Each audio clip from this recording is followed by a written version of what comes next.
All right. Welcome, everybody. Hey, Garrett. How are you? Daren, I'm doing all right, man. It's good to see you. It's a different Hey. recording day than normal. Yeah. You know what?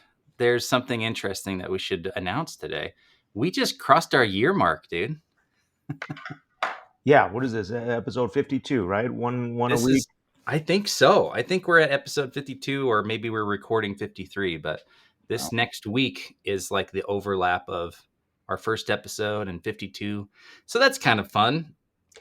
Congratulations. And to kick it off, we have an amazing special guest, right? To mark the year, 1 year anniversary. Yeah. Jon Cheney is joining us today. Jon, thank you for being here. I'm excited to talk to you today. Yeah, I'm honored to be here on the 1 year anniversary. That's one a week is not easy work. We've This been is true. planning this episode for a year, John. We've been planning. Perfect. No, I'm glad. I'm glad. Me too. Me too. We're honored. Well, no, we are thrilled to have you. Thank you so much for joining us. Yeah. Of So course. today our topic is AI and film, and so that's why you're here joining us today, Jon. You are the founder of Gen AI PI. I'm going to let you kind of tell people why we're talking to you about AI today.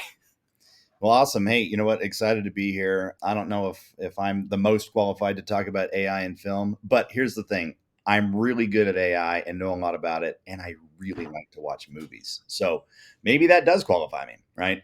No, yeah. So I've been in AI for a while, and I can go into my background later. But yeah, I'm currently the founder of the General AI Proficiency Institute, and really focus on helping train employees, and employers and everybody in between, really focusing on the business world and making sure people are ready for AI, right? Making sure that they don't get left behind and smashed against the rocks when this big tsunami hits. That right there, I think, nails why we're talking to you today. Because if you're helping prepare people for this onslaught, then we want to be in that mix as well as filmmakers. So I think that leads into a perfect first question, which kind of encapsulates what everybody is talking about today, at least what I see online. So if AI can write, shoot, and edit film, what's left for filmmakers? What's happening to our industry? What should we be looking out for? I know that's like three questions wrapped in one, but we're already seeing just in the last few weeks, Google VO3 released, and it's very realistic. And a lot of people are even more concerned and freaked out than they were 2 weeks ago. So if the tools exist, then what happens to filmmakers? Yeah, it's a great question, and I don't think filmmakers are going anywhere. I think that the pattern that technology has always followed is that every time there's an advancement in whatever it is, right? Video is actually a big one that I've been in for a long time. I kind of joked. I actually have, I'm not in filmmaking necessarily, but I've always loved video editing, right? And I have 20 GoPros and 5 drones and several DSLRs and super nice cameras and all the tripods. And I'm sitting in a studio, right? I'm a creator, right? And so I really, really have loved that. But part of the thing that I just get excited about is as technology advances, these things that used to only be available to people that had tons of money become available to all, right? It lowers the barrier to entry. We all now have phones in our pockets that literally are used to film movies now, right? I mean, movies that are ending up on the big screen, right? Maybe not every shot, but the phone is capable of taking incredible shots. And, of course, Apple goes out of its way to show, hey, you can do this. And they have people make films exclusively with the iPhone, right? And so, that's an example of, hey, we're putting technology that is professional quality in everybody's hands. Now we're jumping into AI where you can now, have a soundtrack written in 30 seconds, and you can have a wardrobe put together in 30 seconds. And, all of, the makeup and everything, the lighting, the editing, the post, like everything can be done with AI. And so I think it's going to just lower the barrier to entry. You're going to have more creators. I still think that the big best movies and the best creators are going to float to the top, and that's who we're going to watch, in the theater on the weekend. But the quality of content potentially will increase over time. That's a very positive way to look at it. I have negative ways to look at it too, but I really do believe that this technology will lower the barrier to entry so that anybody can jump in and create really amazing things with just needing to be able to vocalize or verbalize what they want to see. Yeah. I Yeah, I agree. And I think I mean I think it's super. It's repeating itself, right? When we say, oh well, cameras are getting better and better and better, or now a DSLR, I could shoot a movie on a DSLR. And is that going to destroy independent film, or destroy good quality storytelling? No, I think you're right on. It's only going to improve it. So uh, yeah, as a filmmaker, I want to figure out how to embrace AI, to use it as a tool to be able to help improve my storytelling or audience building or distribution efforts. And then also there's this very much, now that we can all be filmmakers, we still have to be able to figure out how to get a film to an audience, like Yeah. as far as build an audience, right? And I think that that's something that hopefully an AI, AI can even help us do that. Am I wrong in that, or what are your thoughts on that? Yeah, it's distribution is key, right? One thing that I teach a lot of business leaders is how to build software, in hours, right? Something, you can rebuild Calendly, for example, in about 30 minutes at this point, right? So if that moat is gone of on the creation side, right? Well, that doesn't mean that everybody's using my new Calendly clone right now. I'm still going to have to go build a brand. I'm going to have to really connect with people. I'm going to have to show them why I'm better, why they should trust me.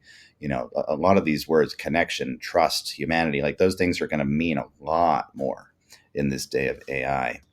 And so I think it's going to be, AI can certainly assist in distribution in terms of, hey, can we automate, email outflows, or can we automate, social media posts and things like that? Sure, right? But ultimately, I scroll past AI written content. Like I teach AI, right? But I scroll past it. I can spot it in an instant, and I'm not interested in what the AI has to say to me. I am interested, however, in people that use AI to express their real human opinions. That's what I really care about. I want to connect with somebody. And if AI is going to help enhance that, that's fine. But you have to be careful. You have to be careful to just let AI take over for you, because people are going to see through it and they're not going to want to engage. Yeah. What I've tried to think about is, like, we've gone through plenty of times where technology has democratized that ability to participate, right? And what has happened in the past is it hasn't replaced the existing things.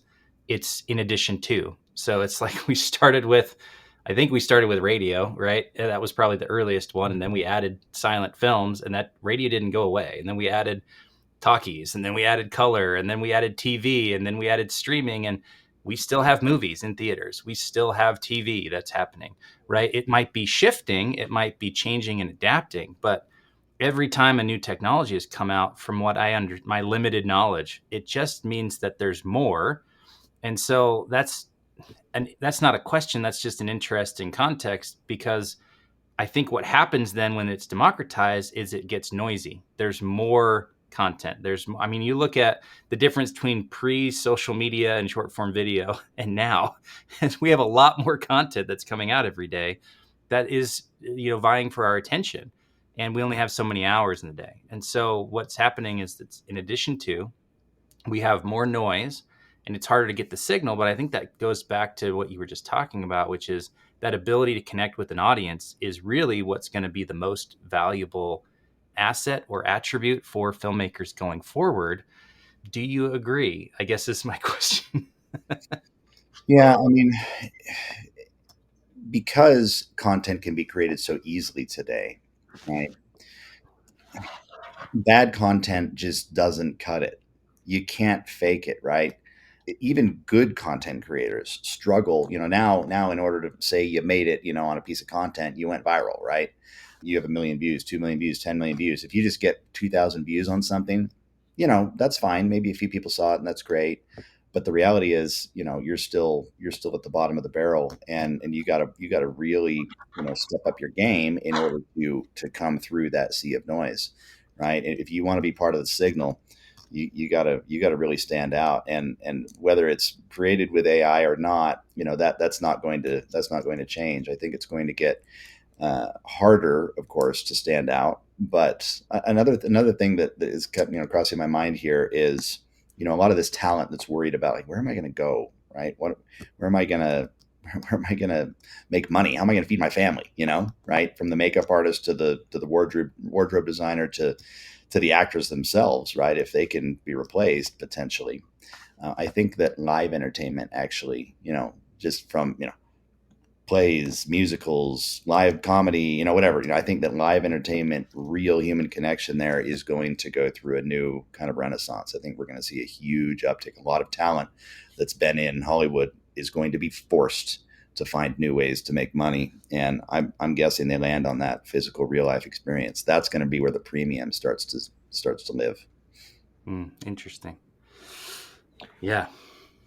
John, what are some things that you wish the general kind of those late adapters, maybe it's not late adapters, you're saying, hey, this tsunami is going to It's hit. still early.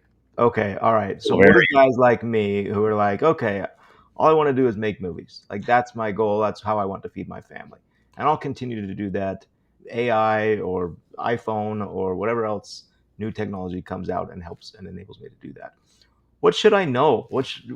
About AI, today that could help me in, the next process of production or gearing up for a next movie?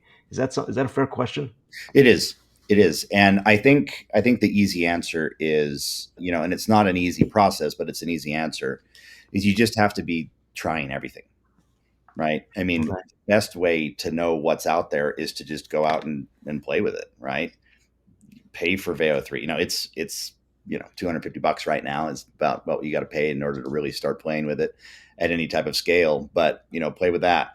Jump into Midjourney, jump into Kling, jump into all of these different tools that are out there, and see what you can do, see what you can create. Say, hey, you know what? I'm going to create a little short film. You see a lot of stuff. I see this on YouTube and Instagram and X and whatever, where people are sharing, hey, I made this 90-second trailer, or I made this 4-minute short, and I did it all with AI. Right? I designed the characters. And it's very well thought out stuff. Right? It's like really cool content. Right? Well, they'll start in ChatGPT, and they'll build a script and a plot and all this thing, and they'll work through it. And it's not just ChatGPT writing it; they're just using it to organize it and put it together.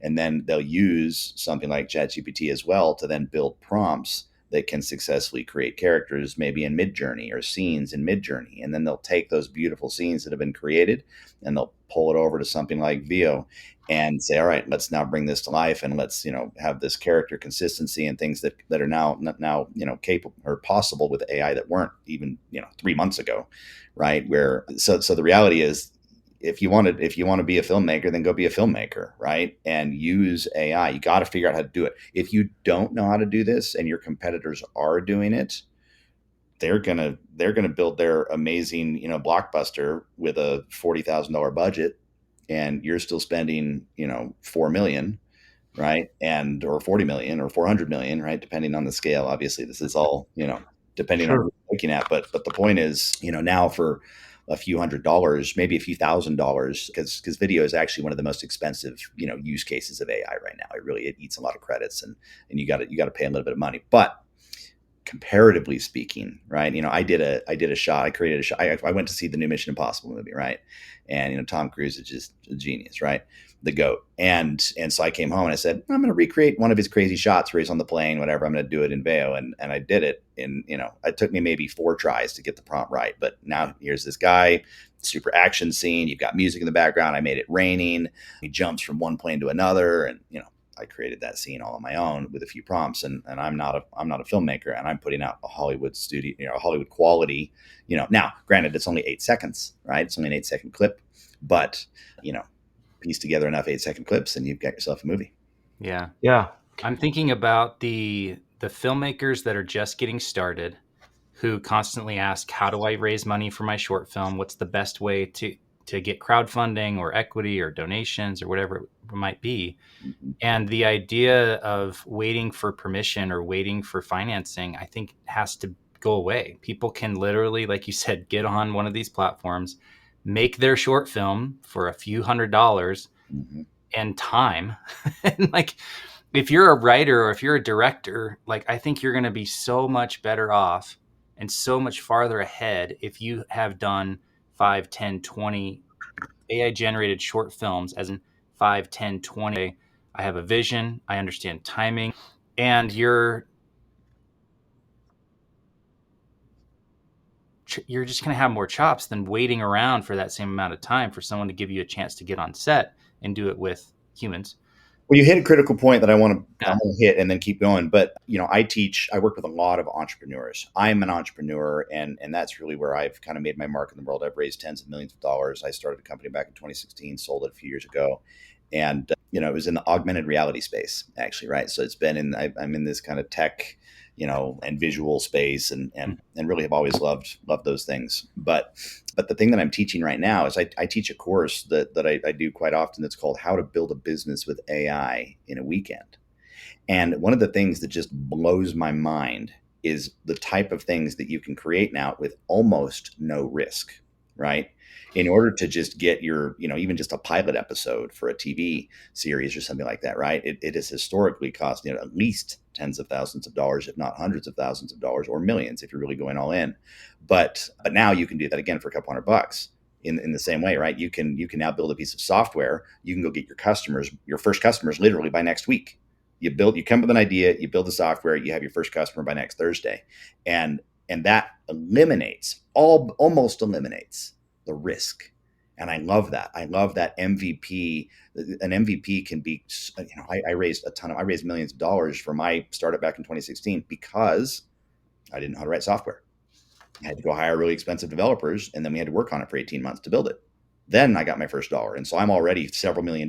My investors are at risk, all of that stuff. There's a huge amount of risk and stress, by the way, that goes along with that when you're taking other people's money and you don't know if it's going to work. Yeah. And now you can just, hey, let's get that proof of concept. Let's put the pilot episode, let's put whatever, the trailer together, and do that with, again, a couple $100, and boom, now you know whether or not this concept is going to land. Yeah, I imagine that if you're a director, for example, and Garrett, I'm curious your thoughts on this, but like you could create the trailer for the movie you want to fund and produce with AI in a couple of days or a few weeks and a few $100.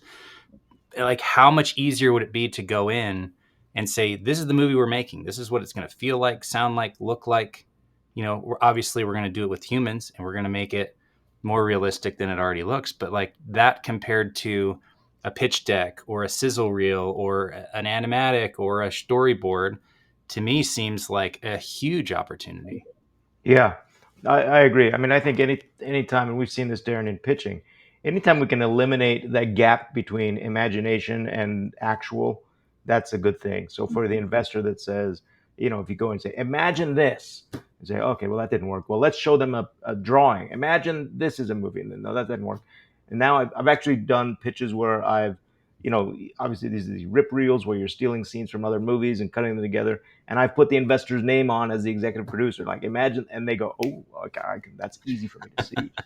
Right. Yeah. So yes, I think this is the next level of that, which is a great idea to try to put together a trailer. Yeah. I think it's going, Darren, I think it's going to elevate what is expected in the pitch meeting, right? Like if I had some, I invest in startups and other things and whatever. If I had a startup come to me with some software and they said, I've got this idea, I'd be like, you're not getting it done. Like, have you built it yet? Like, do you have any customers yet? Like, Yeah.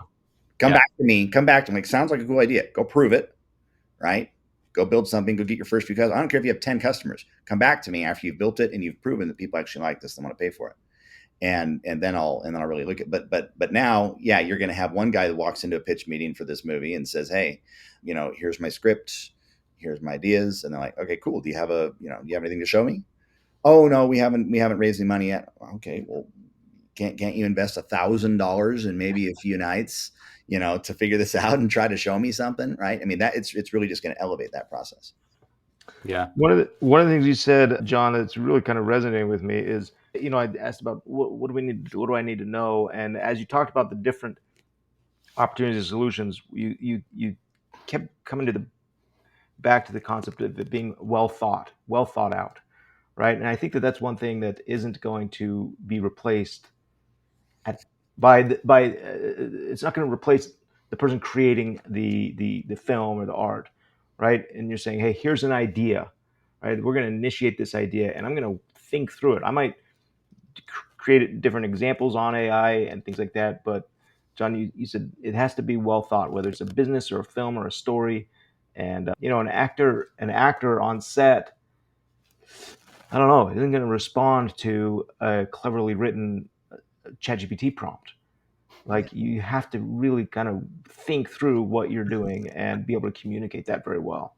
I just imagined you on set putting in, I want to tell my actor to do this. Please create the prompt that I can tell my Yeah. actor. Imagine hashtag image, you know, yeah. Maybe they will. Maybe I missed the point. Maybe you're saying, hey, you don't get it. You're not going to be on set with actors anymore. I don't No, know. I think you will. I think you will. I don't think that's going away. I think there's going to be big actors. There's going to be superstars. There's also going to be AI superstars. There will, right? There are now singers out there that are completely AI generated. Their music is completely AI generated. All their social posts are completely AI generated. They do not exist in the real world, right? But they have 1.7 million followers on Instagram, and they're publishing music, and they have hit songs that are now out, right? I mean, it's crazy what's happening there. But yeah, John, sorry to Amazing. interject there, but like there's still a human behind all of that, right? There's still someone prompting every single aspect of that. And so yeah, while they may be behind the scenes, like they're still getting the benefit of having 1.7 million followers. oh And yeah, instead of, it's almost even money. videos about pizza, it's just an AI generated image and Yeah. but there's still like, correct me if I'm wrong, but there's no like fully autonomous agent AI that has set up its own Instagram account, gotten followers, created stuff on its own, right? Actually, there are. Oh no. And we're just at the beginning of that. It's been done now. Now listen, everything AI, anything, at some point you can track it back to whatever human created some prompt, right? Yeah. To do that. But there have been, basically challenges that said, hey, set up an agent to run at Twitter and to do this and to do whatever. Like there's one Case study. influencer on X that is completely, and by the way, they're very transparent even. They're like, yeah, I'm an AI. And they're tracking and following crypto, meme coins and things like that, right? And they've made over $1 million just from that X account, right? By posting things about meme coins, because it can constantly scrape and find the latest up-to-date stuff, and it finds things that are kind of hidden gems, all over the place, and so lots of people follow it because they want to be in there, right? And they also accept donations in crypto, right? And there's just a little link there that they created that anyone can just send to this wallet address, and they're making millions of dollars doing this, and it's completely autonomous. Now, obviously, a human set up that agent, right? Now, one thing I want to go back actually to something that Garrett mentioned a second ago. One of the things that I think is really important to understand about how AI works, at least right now, and it may cross this into the AGI world, but right now, really, AI is pattern recognition and pattern regurgitation. And so, I don't know about you guys, but I'm kind of sick of the same old, right? I don't want to go to the movies and see the same story told over and over again. Although there are the classic storylines that everybody's going to get behind. But I like the originals, right? And AI you might think it's capable of doing the original, but when you really dig down, it's patterning it off of something else. Yeah. Humans have the distinct ability to create something truly novel. I read an article this morning that said that a lot of AI models are running out of training data, and they almost don't trust anything that's out there from 2022 on, because they're afraid that it's AI. And then you have this thing that's called a recursive down spiral, right? Because it trains itself on data that it made, and it just gets worse and worse and worse. In order to truly improve an LLM and to have it, become more human-like, it needs human content. But almost all of that content has already been sucked up by all the LLMs and used to, illegally or not, which is another discussion, but then used to train all of those LLMs. And so the reality is humans still have the edge. We still have the edge in creativity and originality. Yeah. So, what do you say to people who are taking kind of the moral stance or the moral frame on this whole thing, where the argument is, well, AI is trained on human art, and we even have Disney and NBC Universal suing Midjourney right now for copyright infringement. My understanding is that every single AI company has been sued and is currently being sued and is under litigation for copyright. But that's one side of the moral argument. Like, well, it's trained on human art, and so I'm not going to use it and perpetuate that. The other one I hear often is the environmental impact of AI. It used to be people who were concerned about crypto and the environmental impact it was having. Now it's AI. So what's your stance on that? How do you not justify it? Because I don't know that it needs justification, but how do you reconcile that aspect? Yeah, the reality is that AI uses a lot less energy and water and all those things than people actually think. The reason why it's consuming a lot of energy right now is because it's being used so much by so many people, right? But when you look down at the per prompt, right, it's tiny fractions of a drop of water per prompt that are being used, and tiny amounts of electricity per prompt that are being used. And but yeah, people look at it in the aggregates and they're saying, we can't even. And the reality is we don't have enough power being produced right now in the U.S. to power what we will need just in the next 5 years. We're actually at about 20% of what we will need, right? So we're going to have to produce a lot of power. Now, here's the cool thing. AI will solve that for us, right? They'll help us make these breakthroughs. One of the things that AI is able to help us do, whether it's in software development or movie creation or whatever, is discovery of new technology and being able to just increase the speed of new discovery, right? You take millions of articles and research and all these things on a certain topic, and a human could go through it and try to identify and try to find patterns, but AI can do that way faster, right? They're taking human work, but then they're saying, hey, have you identified this pattern? This is actually how you solve cold fusion, right? Or cold fission, or nuclear fission or whatever, and being able to create new types of energy that will be able to handle this, better batteries, better whatever, right? And so AI is a tool. It can be used to point at something good, which is, hey, let's save the planet. If that's what your cause is, and you're trying to do, hey, we want to make sure we do this and be good stewards over our planet, which I believe in, then yeah, let's use AI and point it towards that. If I want to use AI to go and cause chaos in the news, then I can do that too. It's really, AI is going to amplify. It's going to speed up, amplify, and whatever other word you want to enlarge or aggrandize something. It's going to do whatever that human wants to do at a greater scale. Wow.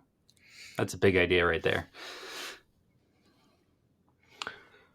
Okay, going back to, I mean, not going back, but taking what you've said now and saying, how do we tie that to our independent filmmaker audience, and probably more for selfish interests, like how do I use this? I feel like what you've done is you've introduced me to my dad's workshop, right? And I walk in and I'm a kid, and there's a million tools on the shelf, Yeah. and I've got the keys to them, but I have no idea what they do or what they're for. Where can I go, or what should I do as a filmmaker to kind of learn the basics, like, or what tool does what, and what do I need to use when? Yeah, I learn a lot, honestly, just hanging out on Instagram and on X, right? I'll just find AI accounts. You just search for the hashtag AI, or you look for video AI or Veo, or you kind of just find a few of the things that are in that place, and just start scrolling, and you see what other people are doing, right? That's what I like to do. When I see other people doing something that inspires me and says, oh wow, hey, I could do that. What if I did my own twist on this, or my own spin on this, right? And hey, oh, I didn't know that could do that. And then I go over. The thing that I also do is I see what people are doing, I see what they used to do it, and then I zip over and I pay for the tool, I subscribe to it. Lots of them have free trials, whatever it is, and I try it. And I say, Yeah. okay, this is awesome. And now I've got my own opinion. I've got some experience. If I like it, I keep it, and I keep working, and I keep going. And I'll usually take what I try and I'll share it on LinkedIn, or I'll share it on Instagram or Facebook, or wherever it is that, I share a lot out there, and I see what the feedback is. And if people are like, wow, this is crazy, this is awesome. Well, now I'm just kind of starting to figure out what's working. Right. But another thing that I like to do when I'm trying to figure out how to use something new that I haven't done before is I'll use AI to teach me how to use AI. Right.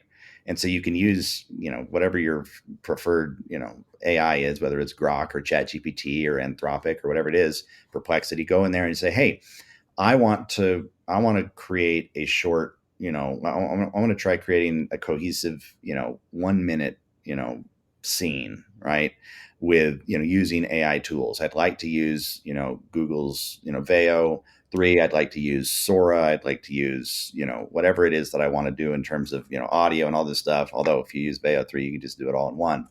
But the point is, it will then help you build the prompts. That's really what it comes down to. You have to understand how to talk to it. But Yeah. But if you don't know how to talk to it, that's okay. Just ask AI. Just say, hey, how can I talk to this? And it will build this beautiful prompt. And then you can just adjust the prompt. That's the cool thing. You just talk to it. You're the director. You get to be the director, right? When I'm building a piece of software, again, I'm not a software developer, but I'm the director. I say, hey, I want this button to do this. I want, when I do this, it'd be really cool if an email was sent over here and a notification was sent over here, and then there was this animation. Okay, I'll build that for you. Oh, I don't like that. You know what? Let's change that. It's just a matter of being the director and saying, yeah, that was good, or hey, let's take another shot, right? And so it's not rocket science. Like I have 4 kids, ages 7 to 13, basically, and they are all using AI to build video, to build audio, to build games, little software games, right? To do all kinds of stuff, because I've shown them how easy it is. All they have to be able to do is describe what they want. And if they don't like it, they just have to describe what they don't like and move to the next one and move through that process and iterate until they say, hey, I like this now. Yeah. Look what I built, Dad. That's awesome. Garrett, to kind of answer your question too, I think it's different depending on where you're at in the industry. If you're a designer of some kind on set, that's a very different job than a producer or an editor or a director or an actor. And so as a producer, I'm thinking, I really need to understand prompts. I don't necessarily need to be able to get the best output, but I need to understand why it's not working or how to communicate with it, because that's my job as a producer, is how to get a desired outcome by communicating with people who are responsible for that outcome. And so I had my first experience, vibe coding the other day on Replit and going, okay, ChatGPT, here's what I want to make. Please create a prompt that I can put into Replit that gets me this outcome. And I did exactly what you said, John. And 5 minutes later, I had a working app, and it blew my mind.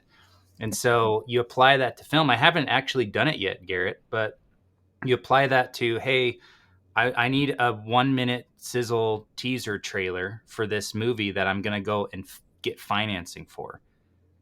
Whether it's me doing it or working with an AI trailer artist, Yeah.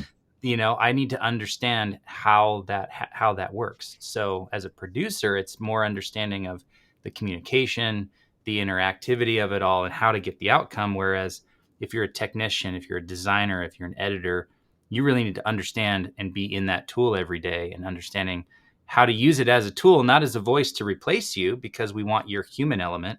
But if it makes you more effective and gives you more a greater output in shorter time and with less money, that's a good thing. So that's how I'm Yeah, really looking at it as a producer. yeah, that's a great way to look at it. And in my mind, then putting on that producer hat or even the director hat, I have to ask, at what point do I need to? And maybe there's input on this, John. At what point, as a filmmaker, as an indie filmmaker, do I have to pump the brakes and say, look, I've got 3 projects right now, between this, 50,000 to $2.5 million range, right? And they're kind of on the track, running down. The scripts are written. We're now raising money for it. AI hasn't been a part of that plan now. And at what point do you say, okay, pump the brakes? I'm going to now implement AI at the risk of disrupting this pattern that I already have, kind of this model that works. How do I make a smooth transition into that, or do I just need to start a new project from the beginning and have 4 projects going, and this one is AI involved? There's no question that if you start with AI from the beginning, you're going to do it differently, right? You just will. Yeah, Right? The work yeah, is going to be a little bit different. To try to inject AI in the middle of a project is certainly going to disrupt things, but I think it has to happen. And the reason I think it has to happen is because your competitors are doing it, right? They're going to be able to get much higher quality shots. They're going to be able to do better quality, lighting and wardrobe, and have the plane scene, that normally would be very, very expensive to do, and now they can throw that in because they know how to prompt, right? And so maybe you don't need the plane scene to get your message across, and that's fine. I also think there's going to be, and I think this is probably an important point, I think there's going to be an appetite by the general public as well for things made without AI. Like I think that will be a genre, right? And I don't know if it'll be huge, but there will be this subset, right? Because nobody today, I mean, well, not nobody. Most people today can just kind of generally accept that visual effects are made with computers, right? And there's computer graphics, but and they're not, oh, that's computer graphics, I'm not going to see that movie. Like that yeah.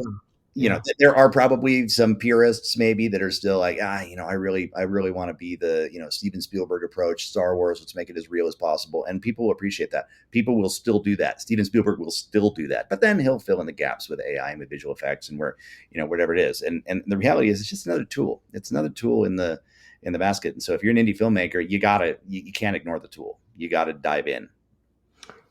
That's so coincidence that you just mentioned Star Wars. I just read an article this morning that says the original print of Star Wars is nearly unwatchable. Is the opinion is that they did a screening and it was basically unwatchable because we're so accustomed to George Lucas's iterations of it and tweaks that we're very comfortable with that. And now when we go back and watch the original organic Star Wars, we think, wait, what movie is this? I don't even recognize this anymore. And so, yeah, interesting there to be made about the concept of will non-CG, non-AI films, be of interest. Yeah, But I mean, I'm sure it's as a tangent, but anyway. but yeah, I mean, George Lucas really stood out for his decisions there, and many of the great people, like I mentioned, Steven Spielberg as well, right? And many others are just like, I'm going to try to stay away from computer graphics as much as I can, right? Doesn't mean I won't use them, but I really just love capturing a real moment. Sure. That matters. That matters. And it comes through. You can tell there's robotic, and AI can only approximate humanity. It cannot replace it. Yeah, for now. Yeah. Give it 100 years and it still can't replace it. It still is, I know. still is mimicking, right? I'm being It's facetious. going to get better. It's going to get better. Veo 10 is Yeah. going to be, it's going to blow your mind, right? You Gonna won't be even nuts. get to tell the difference. Well, I need to. It sounds like I need to check out Vale 3 because I've got a Yeah. pitch that I'm putting together with this dog movie that I want to do, and I'll tell you, it'd be nice to have a trailer that I could show people and say, Well, look, and with your skill set, Garrett, your ability to craft shots, edit trailers, put together compelling imagery, and like you are a talented trailer editor. You've done most of your own movies. So being able to do that now before any footage is captured to show an investor, this is what it will look and feel like. This is what we're aiming for. I see that as hugely valuable. Maybe one last topic that we could dive in on, Jon, is the economics. We touched a little bit on the economics, how that's going to be impacted by AI. The first obvious thing is that, yeah, it's going to cost less to do more. But how do you see it impacting people's ability to make money in this industry? Because I don't see, just because you made it with AI and put it on YouTube, that you now have a career. That's not a direct line, right? Again, you have to stand out. You have to be the cream of the crop still, whether you're using AI or not. What you create has to connect with people at whatever level, whether it's adventure or action or horror or comedy or whatever it is, whether it's made with AI or not, it still has to be really, really good content, right? I'm a musician. You can see a piano behind me here and a saxophone there. And actually, if I pan the camera a little bit, I've got another piano back there and more guitars and another piano over here against the wall. Look at that. Wow. With Aragorn's, sword sitting right there. So anyway, I love movies, and if in another life, and maybe not in another life, in this life. So I'm a composer. I write a lot of music, and it's all over, all the Spotify's and Apple Music's, all that stuff.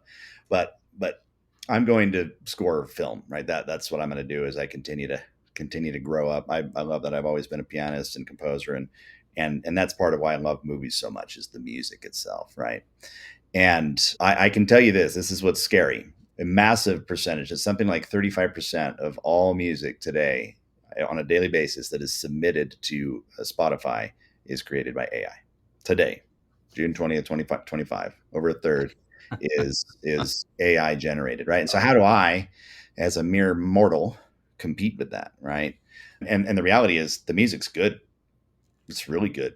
AI can write music as well as, that at least approximates as well as John Williams and Thomas Newman and, Hans Zimmer and these great people, because it learned by mimicking, right? Mm-hmm. And that's why, right? But does that mean John Williams is out of a job? Well, he's retired at this point, but does that mean Hans Zimmer is out of a job? No, I don't think it is. I still believe that originality, the human touch, there's just things that AI can't quite do. But when you dive into costs, right, to bring it back to this element here, I'm an indie filmmaker. I want a John Williams level score. I can do that now. I can do that, and you'll hear it, and you'll be like, "Wow, that's a really good score. That's awesome, right? That sounds like John Williams." Oh yeah, it cost me $14 to make that. Yeah. The follow-up, I guess, to that is on the revenue side, right? It comes down to, you still have to have an audience of people willing to exchange their time and attention and capital for whatever it is you made. And if you don't know how to do that, you can be the best generative AI filmmaker on the planet, but if nobody wants what you're selling, you make $0. And I think that requires an audience, and I think it requires that connection, those relationships of like, oh, it's the new Chris Nolan film, it's the new Ryan Coogler film, it's the new Greta Gerwig film. Whatever it is, I'm going to go see it because of the relationship I have with the films that they've already made in the past that I've loved. And so that becomes even more important as we're leaning into and expanding our experience with using these tools. If we ignore the humans that are ultimately going to buy the stuff we're making, then it's not going to work out. It comes back to the humanity, right? It comes back to the real connection, the connections that we desire as humans, right? We want to talk to people that are like us. We want to see things that remind us of ourselves. We want to, see how that character gets through this trial. You're like, oh my gosh, I've been in this situation. Or I'm in this situation. How's he going to get through it? And, we want to be inspired by other people. We really do. And I truly believe that AI can, that AI can be used as a tool to create films that accomplish those things. But in the end, they're still all being done with humans at the helm. Yes, there are the examples, and there will be more and more examples of autonomous agents, maybe in a completely autonomous movie studio, right? That just says, hey, we're going to come out with a movie every 3 months, and we have unlimited budget for running these GPUs and all of these AI models, and we're going to test it. We're going to do the same process that you would do, screen testing, all those things that you do in the process of making a movie, but it's going to be done at hyperspeed, and we have 10,000 autonomous agents working together on it at the same time. Wow. And just imagine the possibilities of what will happen. That what I just said right there is probably already being done somewhere. Probably in the works somewhere. So putting that together and getting ready to make that happen, and we're going to like it or we're not going to like it, and they're going to adjust. And the cool thing about an AI is it really doesn't have any feelings. It doesn't care if you don't like it. It's trying to just get an outcome, right? Yeah. And it's going to create cool content. Some of it you're going to be like, wow, I don't want to like this because I'm against this, but I liked that. That's going to be the transition. The transition is going to be painful. I think the biggest pain in all of this, guys, is going to be the transition. Yeah. Right? You skip ahead even just 20 years to now, and I think we'll have kind of balanced out and figured out and gone into this next kind of age of technology, right? But the next 5 to 10 years are going to be painful. There's going to be pain. You're going to, if you want to avoid that pain, learn the tools, stay ahead, keep yourself at the top. But the reality is it's going to be tough. You're going to have to work hard to navigate this. Yeah. Well, I'm encouraged and terrified, but it's, as an independent filmmaker, and our audience would certainly understand this. There is no path. We've always been carving our own paths, and so to look at this and say, hey, here's another tool that's going to help my storytelling improve and help me reach my audience better, seems like something we can embrace and not be afraid of. It's awesome. I agree. Yeah. I'm not afraid of it. I really am not. And that's because I understand it well, right? I see, but what I'm afraid for, this is really what I'm afraid for. I am afraid for those that haven't taken the time to start really diving in. Those are the people that are really going to be like, whoa, what the heck? That person just zoomed past me and I'm sitting here. I haven't even started my engine yet, And so that's the play that the people that are going to be, that are literally getting let off by big tech companies and by other companies, whatever, it's because the people that learned AI have figured out how to replace their team with AI, right? So be the one that learns it, be the one that learns it, be the one that drives it, be the one that creates that first, big time blockbuster with AI, or maybe not completely AI, but heavily AI assisted. And the big scenes that were, maybe were out of your budget, now they're in your budget, right? I mean, there's really cool opportunities there if you just know how to put it together. Yeah. I think those filmmakers that are in my audience, that 40s and 50s and 60s, we've seen with every revolution, those that resist the change and try to fight it are the ones who get left behind the fastest. And so that's not the answer. It's not like, well, I'm just going to ignore this and fight it and complain about it. It's like, that's not going to help you get ahead or have a sustainable, resilient career in this industry. So Yeah, I think you're right. I think it does come down to, well, get on ChatGPT and ask it to teach you how to use it. And you can do that. And a week later, you're going to be 90% of the way there. I think it's not a huge first step, but if you ignore it or if you fight it or you resist it, I think it's going to be at your detriment. amazing. This has been thoroughly fascinating, and I'm learning a lot. I've taken some notes, and right after this, I'm going to go see how I can implement some of these tools in my current project. It's awesome. Thank you. I look forward to seeing what you make. Be sure to share that with obviously the audience and with me, right? I want to see what you're doing, and those little experiments matter. I talked to, just in closing here, I talked to a big YouTuber, right? I won't say his name, but a big YouTuber, and I said, hey, I want to work with you and do some AI training and stuff, and he's like, I'm really interested in it, but I posted a couple things about it, and I lost like 20,000 followers, right? I mean, this guy has 10 million followers, like big time YouTube guy. And, been in the film industry for a long time, and really the YouTube film industry, right? That's really, where he started. Sure. But man, there's some people that are really against it. Right. And so I just think that's just short-sighted. I think you got to just say, all right, it's here. Let's understand it. Right. Mm-hmm. And then let's make a decision. Do we want to use it? Do we not want to use it? But it's just it's another creative decision that you're making in your process. And I don't think it's to be feared. I think we just all move forward and go into this brave new world together. Yeah, I like it. That's a good summary. I like it too. Jon, if people want to learn more about you, learn about your Gen AI PI, follow you online, where should we send people? You know what? I'm on every platform. Most of my platforms, I'm at Cheney Piano.